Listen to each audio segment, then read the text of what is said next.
Voltamos então ao segundo bloco do Varrendo a Redação. E enquanto nós perpassamos aqui um pouco das notícias do Jornal Progresso, realçamos os nossos tradicionais colunistas, nessa semana nós temos, como sempre, o Luiz Antônio Lix, aqui na página 3, o querido Ernesto Lauer, à direita da página 13, embaixo a programação do cinema, e no meio, normalmente, nós temos o arcebispo de Porto Alegre, o Dom Jaime Spengler, né? E nós estamos dando início aqui a essa questão, e o Kleber ficou de falar um pouquinho das atividades múltiplas que ele exerce, aqui, sobretudo na cidade, de fato, rememorando. Então, é vice-presidente da Unimed e diretor do hospital, responsável pelo hospital, o que já deve ser, eu imagino, uma encrenca das grandes, né? É presidente da PAI e é presidente da Associação Comercial Industrial de Montenegro. Como é que se deu essa digamos assim, Kleber, essa reunião, né, de tantas atividades? Bom, eu sou, então, no momento, diretor administrativo do Hospital da Unimed, que realmente é uma função que preenche aí um dia de trabalho, né? O hospital tem mais de 500 colaboradores, diversos setores, 150 médicos, né? Diversas especialidades, serviços organizados. Então, isso realmente dá um trabalho diversificado, mas nós também temos uma equipe gerencial competente que ajuda a fazer isso acontecer de uma maneira adequada, e isso ajuda muito a encaminhar. Eu tenho 30 anos como médico, 31 anos, né, como urologista, me aposentei no Ministério da Saúde no ano passado, e aí com a aposentadoria, com a proximidade dela, me propus a fazer um trabalho voluntário, então, a ocupar aquele tempo que antes eu dedicava aos atendimentos pelo Sistema Único de Saúde. E aí, o convite que apareceu há mais tempo foi esse da presidência da PAI, porque a professora Áurea não queria mais continuar, a Áurea Noval, e aí estavam procurando alguém que pudesse trabalhar nisso, e eu aceitei o convite, mas a posse, na verdade, seria 1 ano e meio depois, mas o pessoal já se organiza antes e tal, até porque as funções também não são muito fácil de se achar alguém, né? Sim. E eu até no início eu relutei, porque eu não entendo nada de escola, não entendo nada de deficientes, não entendo nada dessa área especificamente, mas posso tentar fazer um esforço para ajudar. E foi nesse sentido que eu aceitei o convite. Posteriormente veio o convite da Associação Comercial, e aí então houve uma eleição, eu fui eleito lá na Associação Comercial, e eu tentei me desfazer do convite da PAI, mas aí me pegaram pela palavra, né? Nossa, eu já tinha aceito, agora não dá para voltar atrás. Então eu acabei fazendo essas 3 coisas juntas e me sinto muito bem, né? Eu acho que o trabalho voluntário tem uma fase na vida em que a gente pode fazer isso, e é uma satisfação muito grande poder fazer isso, né? Faz bem para a alma da gente, né? E então esse é o sentido dessas atividades, né? Na verdade, o que a gente descobre muitas vezes, e eu vi isso, por exemplo, na biografia do Olavo Setúbal, do Banco Itaú, sim, vi isso na biografia de outros participantes importantes da vida nacional, como o ex-presidente do Grupo Votorantim, que também tinha uma agenda enorme. Ele gostava de cuidar do Hospital Beneficência Portuguesa, sim, em São Paulo. Antônio Hermílio de Moraes. Antônio Hermílio de Moraes. Sim. Então, olhando essas biografias, também eu vi que cabe muito mais na agenda da gente, sim, do que a gente imagina. É só levantar um pouco mais cedo, trabalhar 1 hora ou 2 a mais no fim da tarde. Isso nunca matou ninguém. Pelo contrário, eu acho que muitas vezes o que acontece nessa fase, né, não é fim da vida, mas é na maturidade, sim, da vida, sim, sim, é que a pessoa às vezes se acomoda e aí entra em depressão. É verdade. Parece que ninguém mais precisa da gente e tal, então é uma coisa que psicologicamente não é muito saudável. E pelo contrário, encher de atividades onde as pessoas precisam de ti, sim, é muito gratificante. E até porque a gente vai lá fazer coisas que na verdade sabe fazer. Porque administrar é administrar em qualquer lugar. Então, administrar uma empresa na área da saúde, ou na área industrial, na área de serviço. A diferença é o tipo de atividade da empresa, mas tudo tem recursos humanos, tudo tem marketing, tudo tem contabilidade, tudo tem que fechar a conta na parte financeira. Então, algumas coisas são as mesmas. E aí não custa nada a gente oferecer para uma entidade que precisa aquilo que a gente sabe fazer. E a satisfação de fazer isso é muito grande. Aliás, essa questão não do workaholic, mas o sujeito que trabalha bastante, eu me recordo de uma pergunta que fizeram para o Adib Jatene, casualmente sobre o Antônio Emílio de Moraes. Perguntaram para ele, mas escuta, doutor Adib, um homem como Antônio Emílio de Moraes, coisa e tal, isso não prejudica a saúde? E eu nunca esqueci a resposta. Ele disse, não, meu amigo, o que mata não é o trabalho, é a raiva. Né? É verdade. Ou seja, o estresse, a raiva, o sujeito que, o irado, esse realmente vai para o vinagre mais cedo, né, Kleber? Mas eu pensaria aqui dentro, eu gostaria de tocar um pouco em cada uma das atividades que exerce, porque ao exercê-las, tu acaba sendo uma figura pública, né, Kleber? E, portanto, reúne uma série de conhecimentos e de sensibilidade. Então, eu diria assim, na PAI, um trabalho essencialmente benemérito. Na Associação Comercial e Industrial de Montenegro e Parecis Novo, um trabalho associativo, né? Não tem o nome de cooperativa, mas é uma associação. E no caso da Unimed também é um trabalho cooperativado. Então tens, como poucos, uma experiência muito interessante, uma visão agora aumentada pela participação na PAI. Vamos começar um pouquinho pela Associação Comercial, Kleber. Eu tenho visto, assim todos nós vemos um pouco que a parte associativa da sociedade, a preocupação de reunir homens com um objetivo comum, ela decaiu muito. Talvez até no sentido mundial, talvez até pela individualização, pela competição que existe, cada um cuida cada vez mais do seu nariz, né, do que propriamente dos interesses coletivos. É como se os interesses coletivos fossem uma coisa assim, a gente vê lá os imigrantes, há quase 190 anos atrás, os imigrantes criando seu clube, criando a sua cooperativa, a sua vida comunitária, mesmo dentro da própria religião que o orientava. E hoje a gente vê os clubes sofridos, né, Kleber? Os próprios clubes sociais, eles têm uma nítida decadência, né? Qual é a tua visão, qual é o teu papel dentro da Associação Comercial e Industrial? Como tu enxergas a possibilidade de reavivar isto, né?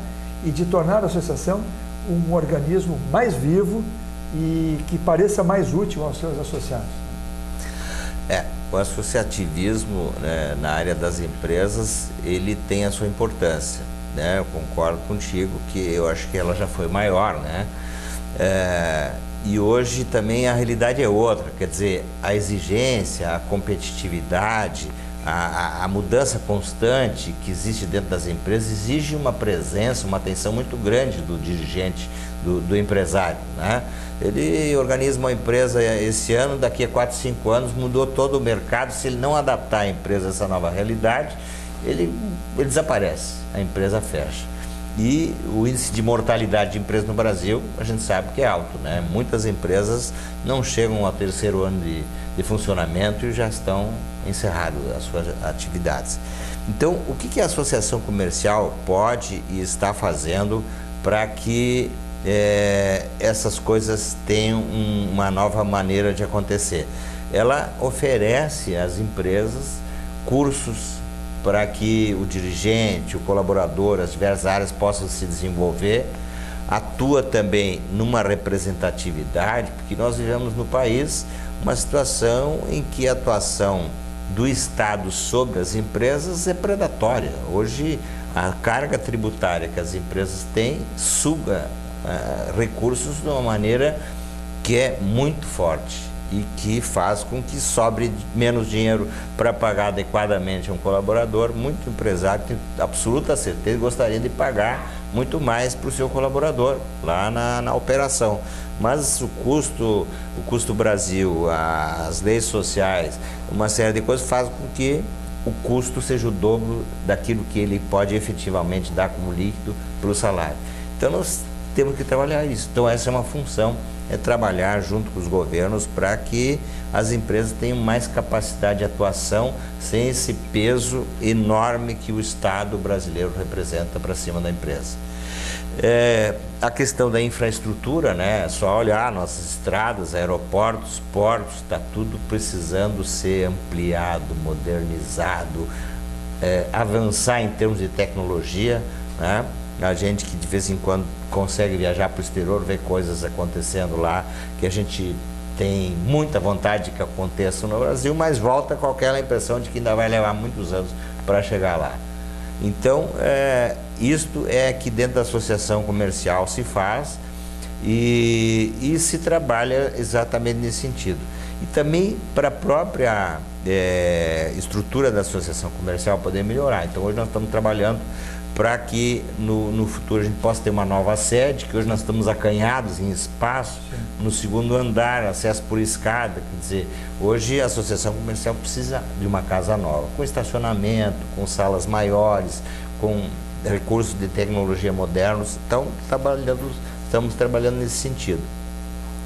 E a novidade dessa nossa gestão atual, que a gente está desenvolvendo com os demais vice-presidentes, especialmente com a ajuda do William Barbosa, que é um dos diretores da JBS, é a Expo ACI, que é uma exposição das empresas de Montenegro, vai acontecer no dia 30 desse mês, no Clube Rio Grandense, e os 50 estandes já estão comercializados. Então, nós vamos ter todos os estandes já com empresas de Montenegro expondo algum produto, algum serviço, e isso eu acho que é muito interessante, porque o que a gente nota também, João, é que às vezes uma empresa da cidade não conhece exatamente a outra. Sem dúvida. Então, isso é uma oportunidade para que cada um mostre aquilo que faz e, inclusive, efetue negócios. A ideia é que a própria feira faça acontecer isso, né? Que os visitantes e os próprios expositores se conheçam entre si e aí surge um novo negócio. Nós temos aqui uma empresa em Montenegro, até há 1 ou 2 anos atrás me surpreendeu, uma empresa que produz cosméticos, por exemplo, aqui na cidade, e ninguém sabe, em geral, é exatamente isso que estás colocando, né? Agora, Kleber, dentro dessa perspectiva, digamos assim, inseridos no país, um governo que, vamos dizer assim, maltrata realmente o empreendedor, né? Tem um viés que judia do empreendedor, e eu vejo, não só na tributação, há aquela queixa tradicional, tributa muito e devolve pouco, né? Ou seja, existe um estamento burocrático que se alimenta disso e todo um funcionalismo público também que está, vamos dizer assim, suplantado pelo trabalho da iniciativa privada. Mas também há eu vejo também o seguinte, às vezes as exigências do governo são descabidas, né? Sobretudo no tempo. Por exemplo, a partir de agora você tem 60 dias para implantar a nota fiscal. Claro que o prazo não é tão curto, mas eu vejo a dificuldade que isso representa para as empresas, porque quem faz isso? Poxa, quem é que tem o software para implementar esse negócio? Aí implementa, tem treinamento daquilo, não dá certo, e aí tu não consegue emitir uma nota fiscal porque falta um e-mail, falta isso, falta aquilo. Aí vem a exigência da nota fiscal gaúcha, nota fiscal paulista, você tem que acrescentar o CPF, você tem tanto tempo para fazer isso. Você tem que ter um manual do direito do consumidor no balcão, porque senão você toma uma multa. Aí você sai com o carro apressado, toma uma multa no trânsito, né? Há rodovias aí nas quais você tem que passar a hora 40, hora 60, hora 80, daqui a pouco pula para 100. Eu tenho visto, não sei se essa é a tua visão, Kleber, nós que saímos, eu que mencionaste, linkando um fato com o outro, nós que crescemos numa situação digamos assim, de um sufocar político, né? Lá pelas tantas, nós nos manifestamos, mas eu vejo hoje o Estado brasileiro como muito autoritário, sabe? O Estado que impõe certas coisas, né? E goela abaixo. Eu sei que haverá muitas pessoas aqui que vão bater palma para a lei seca, né? Eu considero um exagero, né? Eu acho que possivelmente morre muito mais gente de sono no volante, gente que dorme no volante, e sem contar as mazelas do próprio governo, que não conserta buraco, estradas em péssimas circunstâncias, o desnível na pista, no acostamento, às vezes, é capaz de gerar capotagem de um automóvel, né? E, no entanto, a culpa sempre é do usuário. Muito casualmente, ontem, indo a Porto Alegre, eu assisti a explosão de um pneu traseiro de um automóvel. Isso aqui não é o fato em si, mas a circunstância. Estourou o pneu traseiro, o sujeito perdeu completamente o controle e bem perto dele havia um caminhão que, ao tentar desviar com uma manobra extremamente brusca, capotou. À tarde, 4 horas depois, eu passei por lá e aí ainda o caminhão ainda não havia sido removido. Mas aqui me refiro, não ao acidente em si, mas à péssima conservação das estradas, né? A circunstância de que a própria indústria automobilística, né, Kleber, Agora, muito recentemente, se exigiu o freio ABS, né? Passou que era uma tecnologia disponível há muito. Agora, a questão dos protetores, né? Dos airbags, né? Também, agora, ou seja, existe todo o interesse que não é levado às últimas instâncias e o culpado é o motorista.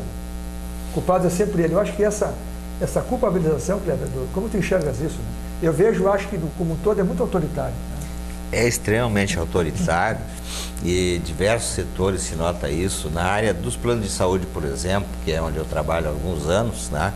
Nós temos o governo interferindo no produto. Ele diz como é que é o plano de saúde, tu não pode formatar o produto como tu quer, tu como fornecedor de serviço. Ele exige muito mais do que o poder público no SUS dá, por exemplo, né? Então tu tem que dar todos os procedimentos, não pode restringir nada, né?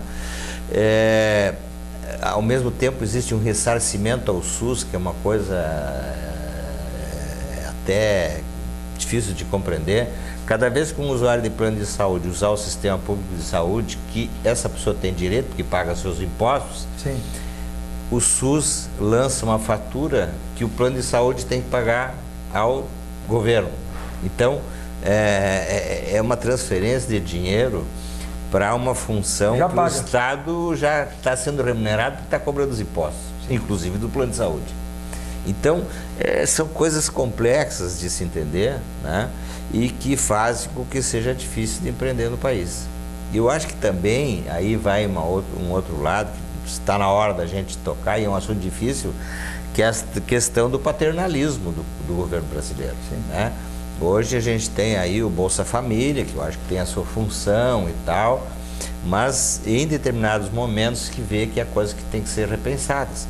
Nós estamos aí num momento de pleno emprego, né? Faltando profissionais em tudo que é áreas. Cursos disponibilizados, a própria associação comercial tem cursos, tem as escolas da Pronatec, escolas técnicas e tal. E aí outro dia conversando com uma pessoa dessa área da educação, de formação de técnicos, ele disse, olha, um dos problemas que nós estamos enfrentando é o seguinte, primeira aula da turma, então junta lá 20 jovens e tal, aí eles fazem aquelas primeiras perguntas e tal, depois que eu me formar, o que vai acontecer? Eu vou trabalhar numa empresa com carteira assinada? Sim, vai ter todos os direitos e tal, carteira assinada, com fundo de garantia, tudo certo. Aí o rapaz assim, eu acho que eu não vou querer então, porque aí a minha mãe perde o Bolsa Família. Poxa! Quer dizer, nós temos que repensar se não há uma maneira de tratar isso de uma maneira mais adequada. Né? A mesma coisa assim, ó, nós que viemos lá dos anos 70 e 80, começamos a pensar naquela época, né? Realmente a miséria era grande, nós tínhamos uma série de dificuldades, pessoas passando fome e tal. Hoje a obesidade é um problema sério no Brasil. Mais da metade dos brasileiros tem sobrepeso. Alguns com obesidade mórbida, quer dizer, já com indicação de tratamento, com doenças associadas e coisas que precisam. Então, eu acho que nós temos que repensar a nossa situação como nação, né, como Estado, para ver onde é que nós estamos indo além de um certo ponto. Kleber, como é que tu imaginas isso, Kleber? Porque é uma das coisas que eu fico às vezes a matutar, antes de terminarmos o segundo bloco, eu fico a matutar e penso o seguinte, quem está numa situação confortável não quer mudar. Eu falava, eu mencionei a palavra estamento burocrático, acho que o Faoro usava isso, o Raimundo Faoro, o estamento. Quem está naquela situação não quer mudar. Como é que tu muda quando aqueles que detêm o poder, na verdade, não querem mudar? E o povo, numa sociedade que tem um matiz escravocrata ainda, né? Em que há muito temor de as pessoas se manifestarem, elas, na realidade, falam a boca pequena, mas quando tem, de fato, a oportunidade de abrir a boca, elas recuam. Aí entra aquela história do politicamente correto, eu não quero magoar ninguém, eu não quero ferir suscetibilidades, né? E silenciam. Eu acho que boa parte da nossa situação, a minha visão, se deve muito à covardia também das pessoas que vão admitindo e deixando a coisa correr. Como é que se pode mudar uma coisa dessa? As pessoas têm muita dificuldade de sair de uma zona de conforto, né? Se as coisas estão bem para mim, eu não vou me mexer, vou ficar bem quietinho aqui porque isso está me servindo. Me esqueçam, né? Então, me deixa aqui. Exatamente. Mas eu acho que as lideranças têm a obrigação de pensar em melhorias, em ter um país melhor do que nós temos hoje. Tudo bem que se avançou, uma série de coisas estão melhores do que estavam há 20 ou 30 anos atrás. Mas será que nós não podemos pensar num passo à frente, ou 2 ou 3? Com certeza, eu acho que é obrigação dos políticos, das lideranças, das pessoas que têm mais cultura, de propor novas soluções. Como fazer isso é complicado, talvez tenha que se discutir caso a caso, né? Nessa questão, por exemplo, do excesso de exigência do Estado brasileiro, está na hora de limpar um pouco essa agenda, né? Eu vi outro dia uma palestra do ministro Afif Domingos, que é responsável pelo Ministério das Micro e Pequenas Empresas, com ideias muito interessantes no sentido de facilitar a vida das empresas. Isso faz uma diferença grande no sentido de haver também mais empregos de qualidade disponíveis. Sim. Bom, nós vamos voltar no terceiro bloco, comentando um pouquinho sobre uma área que ele conhece bem demais, que é a área da medicina, e eu tenho algumas indagações desde a juventude, e poucas pessoas teriam a qualificação dele para respondê-las.